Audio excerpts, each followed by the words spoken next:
السلام عليكم ورحمة الله وبركاته. أعزائي المشاهدين من قناة الخير، معاكم أبو عبد الهادي، وبتابع معاكم تطور تربية الفراخ في البطاريات. وإن شاء الله رب العالمين النهاردة اليوم العشرين، وإن شاء الله رب العالمين يعني إيه، دايما في الحر الواحد بيحب طبعا يرطب الجو.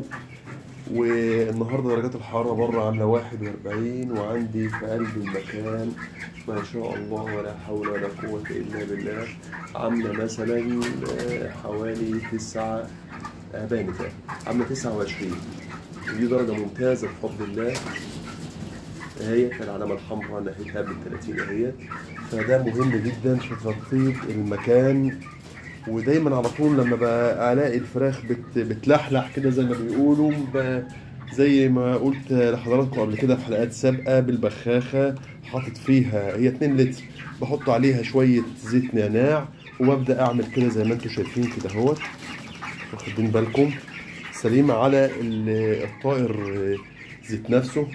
بتلطف من درجه حرارته وبيبقى مبسوط يعني. وده اهم حاجه. واهم حاجه يا جماعه والله انا لاحظتها في تربيه الفراخ، النظافه. المكان شايفين انا دايما على طول منضفه، ومنضف الادراج بتاعته اهي بفضل الله. الادراج نظيف على طول، كل يوم الصبح بقوم انضف الادراج وارمي السبله بتاعتهم دايما على طول نضاف. والنظافه ديت هما بيحسوا بيها وصحتهم بتبقى كويسه. فاهم حاجه في تربيه الفراخ دي في قلب البطن النظافه حتى لو على الارض. النظافه اهم شيء. فبفضل الله تلاقي انتاج، وتلاقي ان شاء الله ربنا هيرزقك ويصلح حالك. فنحاول نوزن النهارده ان شاء الله رب العالمين، ونقول ما شاء الله ولا حول ولا قوه الا بالله مع بعض. وطبعا ان شاء الله رب العالمين طبعا انا شايل الاكل، وشايل الاكل من بدري، شايله حوالي الساعه 10 الصبح، وافضل سايبه كده لغايه العصر. ولا تقلقوا ولا تخافوا، وهنسمي الله كده مع بعض كده ونوزن. بسم الله تبارك الله، ولا حول ولا قوة إلا بالله العلي العظيم. ما شاء الله ولا حول ولا قوة إلا بالله. اللهم صل على النبي، اللهم بارك. أهو ما شاء الله كيلو 4. بسم الله الرحمن الرحيم. أهو بسم الله بسم الله بسم الله. أهو يعني إحنا لاحظنا.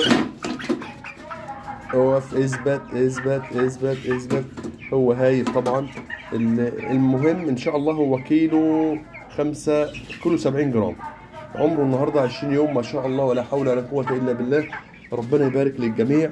وممكن نوزن فرخ تاني من مكان تاني اهوت على السريع كده ان شاء الله. اهو بسم الله الرحمن الرحيم. ما شاء الله ولا حول ولا قوة الا بالله. يعني اقل منه شوية، بس المعقول الطبيعي ما شاء الله كويس.